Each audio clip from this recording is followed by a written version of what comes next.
où la musique noire américaine émerge et lui ne fait que contribuer à cette émergence et à cette évolution à travers ses 2 platines, un micro et un toaster. Son premier toaster qui était Kokla Rock et qu'il accompagnait dans ses fameux sound systems. Voilà qui est DJ Kool Herc, mais on en parlera parce que dans le futur, Kool Herc est aussi à la base de certaines choses dont la technique et de la musique, de la musicologie si on peut dire dans le hip-hop est arrivée aujourd'hui dans les années 2000. Eh bien il faudra repasser par Kool Herc, mais ça, Street Knowledge TV viendra avec ça dans le futur aussi. D'autres DJ apparaissent sur le sillon ou les sillages de DJ Kool Herc. Des DJ qui s'inspirent du lifestyle et de la fraîcheur du son qu'amène Kool Herc à New York à ce moment-là. Des noms comme Grandmaster Flash et DJ Afrika Bambaataa. Laissons de côté Grandmaster Flash, nous en reviendrons dans le futur sûrement. Et revenons au personnage Afrika Bambaataa. Afrika Bambaataa est à l'époque un jeune DJ qui fait partie d'un gang, les Black Spade. C'est le Bronx, c'est New York, c'est la violence, c'est les règlements de compte. Et il évolue malgré tout dans le terme de DJing. Il veut s'accaparer son territoire, il veut être connu, tout le monde veut être connu. Et lors d'une soirée, de ses amis meurt, qui fait partie du gang Black Spade. Et Bambaataa ce jour-là décide de changer la donne et de ne plus continuer à faire cette musique un petit peu qui est ascendante. Et lui veut la positiver. Bambaataa qui est à la base de la Zulu Nation et qui a cette géniale idée d'essayer de créer, et il va la créer d'ailleurs, cette culture hip-hop. Culture hip-hop et le mot hip-hop que l'on doit dédicacer à Lovebird Starski, qui est un flow et un slang de sa part, et que Bambaataa va utiliser, donc big up à Lovebird Starski. Bambaataa va l'utiliser pour créer cette culture avec différentes disciplines artistiques qui émergent justement de la rue à ce moment-là. Et les disciplines qui émergent de la rue sont essentiellement le b-boying, la danse, le DJing pour la musique, le MCing pour le rap et la culture du graffiti. Bambaataa les rassemble toutes et crée la culture hip-hop. Voilà, pour ce premier chapitre sur l'historique dans l'ordre chronologique de la hip-hop, c'était Def Fiji, big up, et ça se passe sur Street Knowledge TV, yo. Street Knowledge TV, on est de retour après l'historique de la culture hip-hop, en tout cas une partie qui nous a été présentée par le parrain de la culture hip-hop en Belgique, j'ai nommé Def Fiji. À chaque émission, vous aurez une partie de l'histoire de la culture hip-hop et on passera bien entendu du départ, c'est-à-dire les États-Unis, pour ensuite arriver en Europe et bien entendu en Belgique. Maintenant Dynamic, je te propose de te laisser toi-même présenter le clip que tu as fait il y a quelques mois je pense. Je vais te laisser le présenter aux téléspectateurs immédiatement pour Street Knowledge TV. Yes, yo, Street Knowledge, premier clip tiré de l'album Serious Nonsense, Tribal Wars, réalisé par Eric Bonny, Violaine Westman à l'assistance.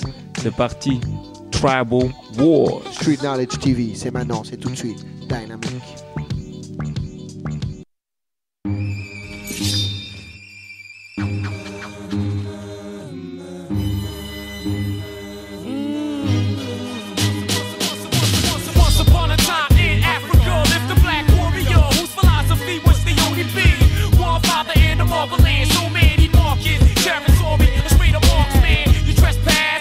Your ass sorted, that was mandatory.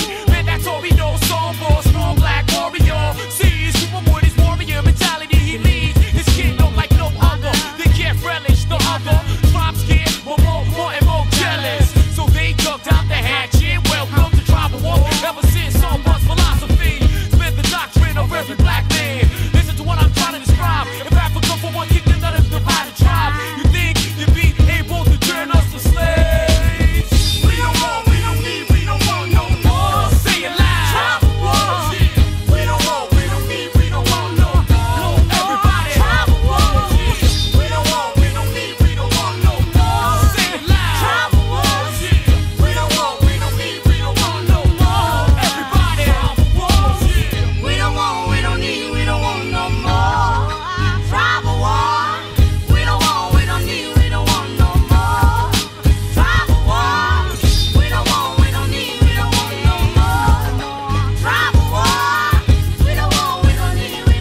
Salut à tous, c'est DJ Casey.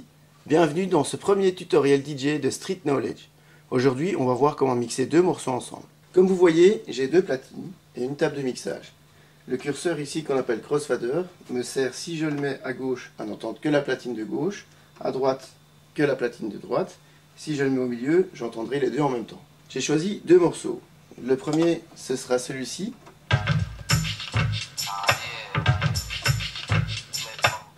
Le deuxième, ce sera Ludacris.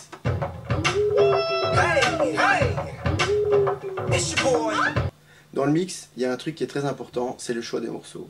Il faut prendre deux morceaux qui ne soient pas trop différents au niveau du tempo. Et il faut aussi qu'au niveau de la musicalité, il n'y ait pas une dissonance. La première chose à savoir, quand on veut mixer deux morceaux, c'est que les deux morceaux doivent tourner à la même vitesse. C'est-à-dire qu'il faut régler leur BPM, c'est battements par minute. Donc par exemple, ce morceau-ci fait 99 battements par minute.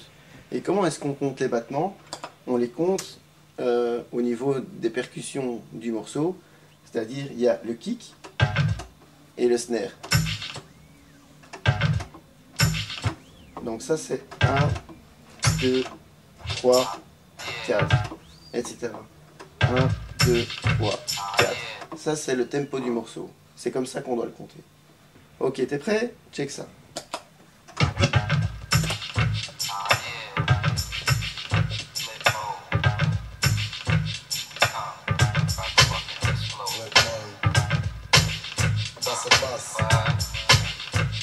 Ok, là je suis prêt.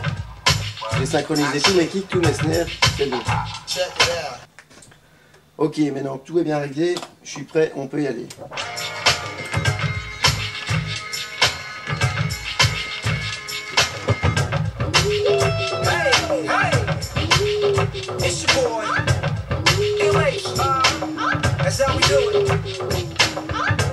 Hey Ludacris, where you at? What up? Hey, shout it what it is. What up? Hey, shout it what it is. What up? Hey, shout it what it is. Ok, bon alors un dernier conseil avant de se quitter, c'est de bien connaître vos morceaux, comme ça va vous permettre de repérer beaucoup plus facilement le moment idéal pour réaliser vos mix, et ensuite c'est à vous d'être créatif.